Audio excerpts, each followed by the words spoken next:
अमित एक बहुत ही होनहार लड़का था जो हमेशा ही ईमानदारी के साथ अपनी पढ़ाई पर ध्यान देता और हमेशा अपने पिताजी के काम में मदद भी कर दिया करता था।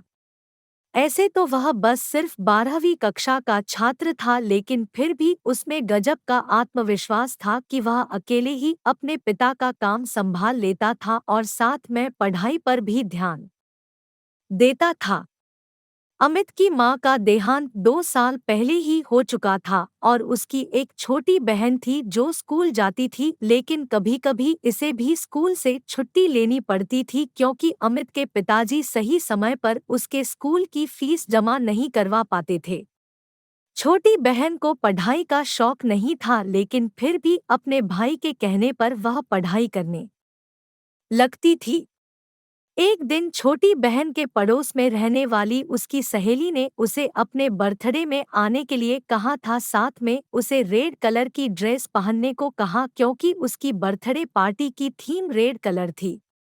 अमित की बहन इतनी समझदार नहीं थी और वह बार बार अपने भाई से जिद करने लगी, भैया मुझे नई ड्रेस खरीद कर देना, कल मुझे अमृता के बर्थडे में जाना है जहाँ रेड कलर पहनना होगा। ऐसे में अगर मैं नहीं पहनूंगी तो लोग मेरी हंसी उड़ाएंगे और मुझसे कोई दोस्ती नहीं करेगा। अमित, अरे ड्रेस से क्या लेना देना है, तू बस उस पार्टी में जाकर मजे करके आना। बहन रोते हुए, नहीं भैया मुझे तो वही ड्रेस चाहिए, नहीं तो मैं बर्थडे पार्टी में नहीं जा पाऊंगी। अमित अपनी बहन से बहुत प्यार करता था और इसी वजह से उसने अपनी बहन के लिए नई ड्रेस ला कर दे दी जो लगभग 1500 रुपयों की थी और जिसके लिए उसने अपने दोस्त से उधार भी ले लिया था। ऐसे तो वह बहुत स्वाभिमानी था, लेकिन अपनी बहन के आगे वह कुछ भी नहीं कर पा रहा था। अमित के पिताजी, तू अपनी बहन को बिगाड़ते जा रहा है। दिन ब दिन उसकी ख्वाहिश बढ़ती ही जा रही है। देख बेटा, उसके अंदर भी तो यह समझदारी होनी चाहिए कि वह हमारी मजबूरी को समझ सके। हम इतने पैसे वाले नहीं हैं। यह सब बातें दूर से ही अमित की बहन सुन रही थी और उसे यह सुनकर अच्छा नहीं लगा कि उसके पिताजी ने उसे कुछ भी देने से मना किया और उसे समझदार होने की बात की है। उसके हिसाब से तो वही सबसे समझदार लड़की थी। उसने अपने पिताजी और भाई की मजबूरी को भी सुनते हुए नजरअंदाज कर दिया था क्योंकि उसे तो अपनी मनमर्जी का हर वह सामान मिल जाता था जो वह चाहती थी। अमित दिन भर अपना काम करता और रात में पढ़ाई किया करता था। वह अपनी पढ़ाई को छोड़ना नहीं चाहता था। यूं ही एक दिन वह पढ़ाई कर रहा होता है, अचानक उसके दोस्त राजीव का फोन आता है जो उससे कल होने वाली पार्टी में चलने के लिए कहता है। राजीव, अरे चल ना यार, वैसे भी तू रोज रोज काम करता है, कभी हम दोस्तों के लिए भी समय निकाल लिया कर। अमित, हाँ हाँ क्यों नहीं, मैं भी तुम लोगों के साथ चलना चाहता हूँ, लेकिन क्या करूँ, मजबूरी है। मेरे पास तो पहनने के लिए अच्छे कपड़े भी नहीं हैं और ना ही मैं अपने पिताजी को ऐसी कोई ख्वाहिश करना चाहता हूँ ताकि मेरे पिताजी परेशान हो जाए। राजीव के बहुत कहने पर भी अमित तैयार नहीं होता और वह हमेशा पढ़ाई पर ही ध्यान लगाना चाहता है। यह सब बात सोते हुए अमित की बहन सुन लेती है, जिसे थोड़ा थोड़ा अफसोस होने लगता है कि जो भाई उसके लिए सब कुछ करने को तैयार है, वह खुद के लिए कभी कुछ कर ही नहीं पाता है।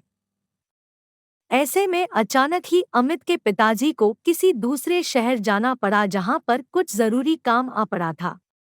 अमित की बहन, भाई मेरी सहेली बता रही थी कि शहर के मॉल में एक बहुत अच्छी प्रदर्शनी लगी है जहां पर बहुत तरह तरह के डिजाइनर कपड़े मिल रहे हैं, वह भी सस्ते दामों में।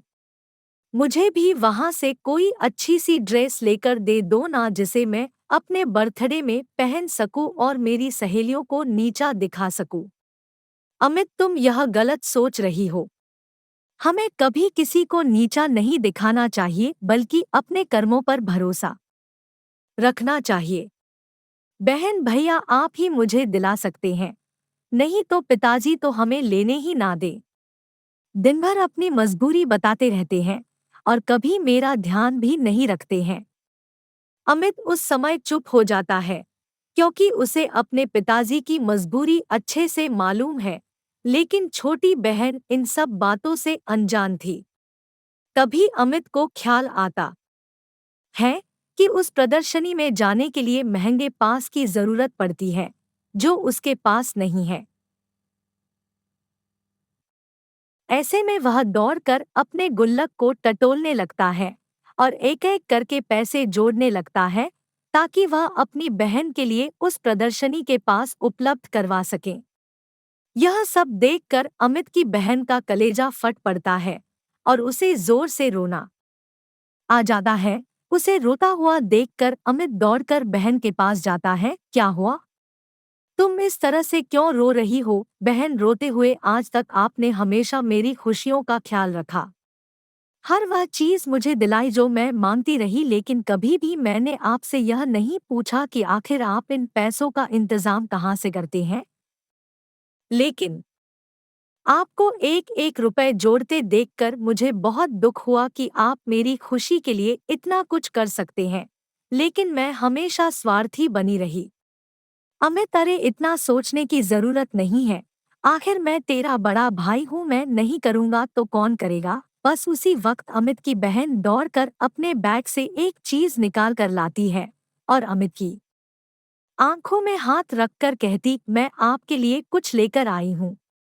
इस बात से अमित चौंक जाता है और जैसे ही वह अपनी आंखों से बहन का हाथ हटाता है तो देखता है उसकी बहन उसके लिए एक सुंदर सी शर्ट लेकर आई है। अमित आश्चर्य से, यह तो बड़ी महंगी लगती है, पर तुम कहाँ से लेकर आई? बहन, आपने जो मुझे थोड़े थोड़े करके मेरे खर्चे के लिए पैसे दिए थे ना, मैंने उसे ही जोड़ कर रखा था कि मैं उससे अपने लिए कोई अच्छी ड्रेस खरीद लूंगी, लेकिन जब मैंने आपके दोस्त की बात सुनी और आपने उसे पार्टी में जाने के लिए मना कर दिया, बस मैंने उसी समय ठान लिया था कि मैं आपको एक खूबसूरत सी शर्ट लेकर दूंगी। उम्मीद करती हूँ आपको यह शर्ट पसंद आएगी। अमित खुश होते हुए, अरे यह तो बहुत ही अच्छी है। मैं तो सोच भी नहीं सकता कि मेरे लिए कोई इतना भी कर सकता है। बहन भावुक होते हुए, यह तो मेरी तरफ से एक छोटा सा तोहफा है, लेकिन आज तक आपने जो मुझे प्यार और सम्मान दिया है उसकी तो कोई भी तुलना नहीं की जा सकती। अब मैं हमेशा आपका और पिताजी का हाथ बटाऊंगी और कभी भी फिजूल खर्च नहीं करूंगी। वह बात सही है, जितनी चादर होती है हमें पैर भी उतना ही फैलाना चाहिए। बहन की समझदारी वाली बातों को सुनकर अमित की आंखों में भी आंसू आ जाते हैं और तभी पिताजी वहां खड़े होकर उन दोनों को देखने लगते हैं।